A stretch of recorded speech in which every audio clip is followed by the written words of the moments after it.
What's up, guys? I'm Atomics, and today I got a super sick squad builder here.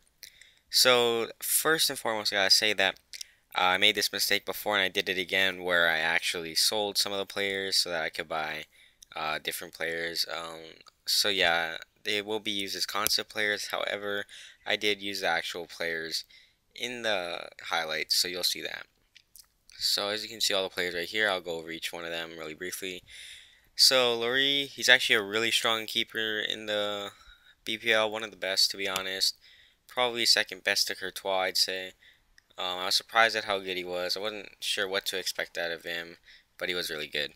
Now moving on to right back, we got Dani Alves. He's a really fast and pretty good defending. The thing about him is that he has like low defensive work rates and high attacking, which is good for your attack, but also really bad for your defense, which is why this is a super attacking squad builder. Regardless of that, he still is decent, and if you want, you can always put the player instructions to tell him to stay back, which will help. Next, we have Varane. I actually like the two pairs of Varane and Koscielny in my two center backs. They're two really strong French, and Koscielny's upgraded card looks even better, so if you can get that, that'd be really good. I was a little skeptical about only having the 81 ratings there, but they're actually really good, and together they worked really well.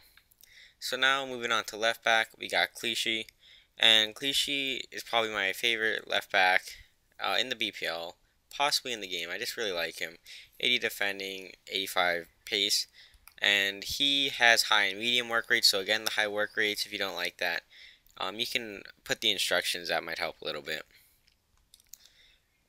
Clichy does have high and medium and high, so that's good because if everyone else is getting up, you want him to stay back, and he has medium and medium.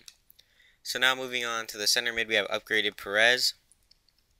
He's actually a pretty solid center mid, you know. It's actually good that he has medium and high work rates because with everyone else having more attacking work rates, he can kind of stay back a little bit, almost play a center defensive mid role. 76 defending and 82 physical helps him out with that really well. But all around, he has really nice and well-rounded stats. So now Tevez, I really like Tevez in the center attacking mid position, just because he has 78 passing, and on top of that, he just got all-around good stats, good shooting, pretty good pace, good dribbling, and good physical. And I just feel like he works really well in the center attacking mid position.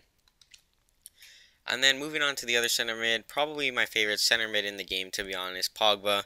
He does have an upgraded card as well now, but I use his unupgraded card, and he is a beast. I have always liked Pogba, and this series extremely good, and his upgraded card is even better.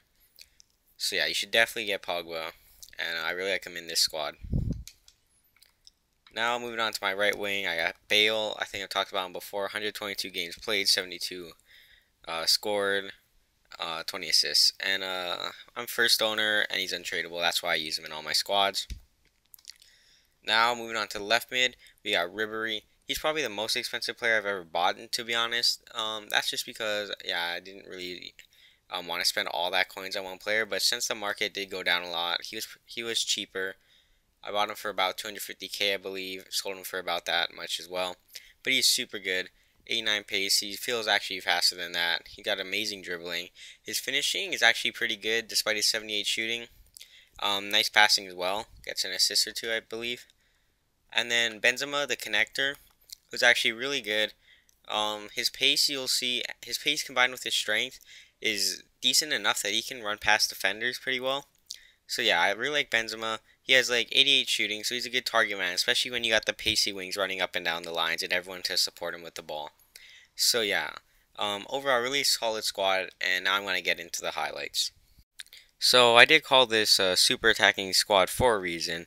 This squad did score a ton of goals, and with the wingers on the outside and Benzema in the middle, also with Tevez at that center attacking mid, and the powerful center mids, I scored a ton of goals. I didn't include all of them though, but yeah, I really scored a lot. The downside to a super attacking squad would be the defending, of course. Now, the center backs did do a pretty decent job of keeping out opponents, and the left back and right back weren't terribly out of place. They would drop back enough. Center mids would actually get back a lot. They did a lot of work. Even Tevez getting back sometimes because of that high work rate. high work rates. So I mean that's decent, I suppose.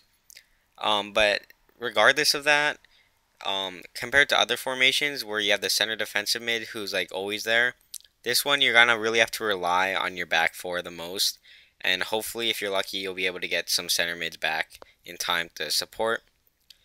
But the thing is, if they get past a couple defenders of yours, they're gone. It's gonna be really hard to stop them, and you're really gonna have to hope that Ribery comes in big, because all they have to do is dribble past your two center backs or dribble it down the wing and then cross it in, which is not the best, but at the same time you do get a lot of goals to try and counteract that.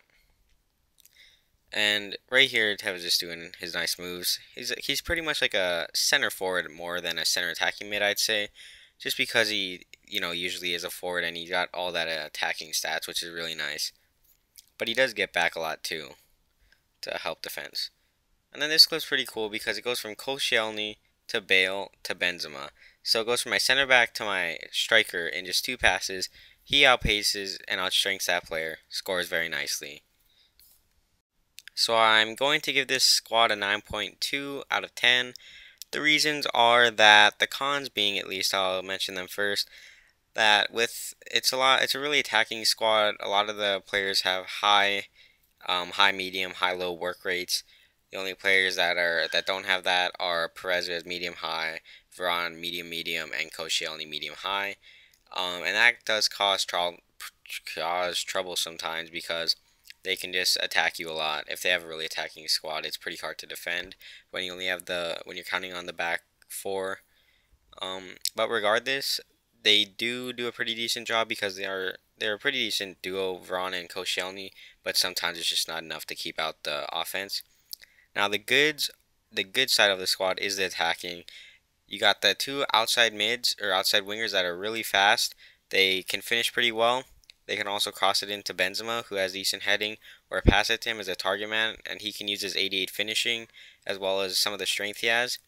And as well as Tevez, who gets the ball, he can dribble it himself, create a lot of plays by himself. That's a really good thing about Tevez right there. Pogba, not much to say about him. He's just a really solid all-around center mid. Same with Perez too. And as you saw in that last clip too, it just gets from the back to the top really fast. So like counterattacks are pretty well with this squad. But regardless of that, it still does lack in the defense, which is the 9.2 rating. So thank you all for watching. Like and subscribe if you enjoyed. I've been Atomics, and I'm out. If you haven't already, you should definitely click on the screen now to check out the last video, which was an upgraded Nani player review.